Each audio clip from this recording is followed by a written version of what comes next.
Asia live ടിവിയിലെ feng shui പ്രോഗ്രാമിലേക്ക് ഏവർക്കും സ്വാഗതം. ചൈനീസ് വാസ്തുകലയാണ് ഫെങ്ഷി എന്ന് പറയുന്നത്. ഇത് 5000-ഓളം വർഷം പഴക്കമുള്ള ഒരു കലയാണ്. ഇത് നമ്മൾ അതിൻ്റേതായിട്ടുള്ള രീതിയിൽ ഉപയോഗിക്കുകയാണെങ്കിൽ നമ്മുടെ ജീവിതത്തിലേക്ക് എല്ലാ സൗഭാഗ്യങ്ങളും ഫെങ്ഷി മുഖേന നേടിയെടുക്കാനായിട്ട് നമുക്ക് സാധിക്കും.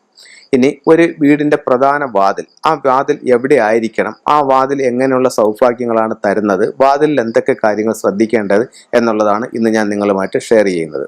ആദ്യം ഒരു വീട് വെക്കുമ്പോൾ ഇന്ത്യൻ വാസ്തുപ്രകാരം അതിപ്പോൾ കിഴക്കോട്ട് ദർശനമുള്ള ഒരു വീടാണെന്ന് ഇരിക്കെ അതിനെ കറക്റ്റ് 9, ആ വീടിൻ്റെ ലെങ്ത് എത്രയാണോ അതിനെ കറക്റ്റ് 9 ഡിവൈഡ് ചെയ്യും. 9 ഡിവൈഡ് ചെയ്തിട്ട് ആദ്യത്തെ അതായത് വടക്ക് കിഴക്ക് നിന്ന് തുടങ്ങുമ്പോഴത്തേക്ക് അവിടുത്തെ രണ്ടാമത്തെ പദത്തിൽ ഡോറ് വെക്കുന്നത് അഭികാമ്യമായിട്ടാണ് ഇന്ത്യൻ വാസ്തുവിൽ പറയുന്നത്.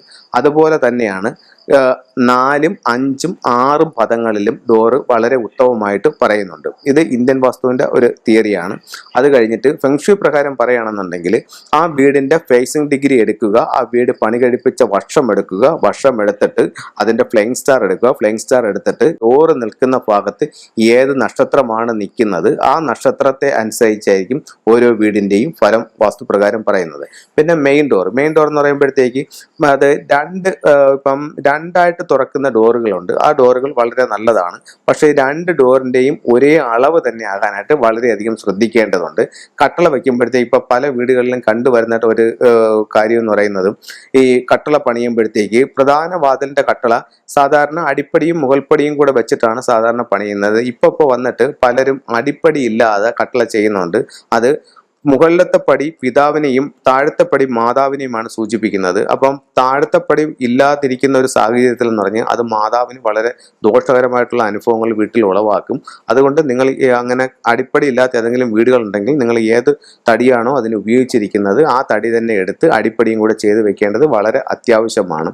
അതുപോലെ തന്നെ ഒരു ചില വീടിൽ ഇപ്പോൾ പഴക്കമുള്ള വീടിൻ്റെയൊക്കെ വീട്ടിൽ ചെല്ലുകയാണെങ്കിൽ ആ കട്ടളപ്പടി നോക്കിക്കൊണ്ട് ആ വീടിൻ്റെ ഫലം പറയാനായിട്ട് നമുക്ക് പറ്റും. കാരണം അത്രത്തോളം ആ കട്ടളപ്പടിയിൽ ഉണ്ടാവുന്ന ദോഷങ്ങൾ എന്തൊക്കെയാണ് ഏതൊക്കെയാണെന്ന് മനസ്സിലാക്കിക്കൊണ്ട് ആ വീട്ടിലെ ഗൃഹനാഥനെയോ ഗൃഹനാഥയ്ക്കോ ഇപ്പോഴത്തെ അവസ്ഥ എന്താണ്, അവരുടെ സാഹചര്യം എന്താണ്, അങ്ങനെയുള്ള കാര്യങ്ങൾ നമുക്ക് പറയാനായിട്ട് സാധിക്കുന്നതാണ്.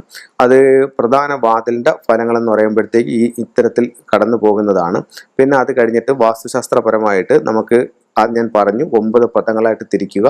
ആദ്യത്തെ രണ്ടാമത്തെ പദത്തിലും 4, 5, 6 പദങ്ങളിലും പ്രധാന വാതിൽ പണിയുന്നത് വളരെ അഭികാമ്യമായിട്ട് പറയുന്നുണ്ട്. അതേസമയം ഫെങ്ഷുവിൽ അതിൻ്റെ ഫ്ലൈങ് സ്റ്റാർ ഏതാണെന്ന് കണ്ടിട്ട് നല്ല സ്റ്റാർ വരുന്ന സ്ഥലത്ത്, അതായത് വാട്ടർ സ്റ്റാർ 8, 1, 9 എന്നിവ വരുന്ന സ്ഥലത്ത് ഡോറ് വയ്ക്കുകയാണെങ്കിൽ ജീവിതത്തിൽ വളരെ നല്ല വിജയങ്ങൾ ഉണ്ടാവുകയും അതേസമയം 2, 5, 7 എന്നീ സ്റ്റാറുകൾ വരുന്ന സ്ഥലത്താണെങ്കിൽ യഥാക്രമം അസുഖവും എല്ലാം നഷ്ടപ്പെട്ടു പോകുന്നൊരവസ്ഥയും മറ്റുള്ളവർ നമ്മളെ ചീറ്റ് ചെയ്യുന്നൊരവസ്ഥയുമാണ് ഉണ്ടാകുന്നത്. അങ്ങനെ ഇത്തരത്തിലുള്ള കാര്യങ്ങൾ ശ്രദ്ധിച്ച് പ്രധാന വാതിലുകൾ പണിയുന്നത് ഏറ്റവും അഭികാമ്യമാണ്.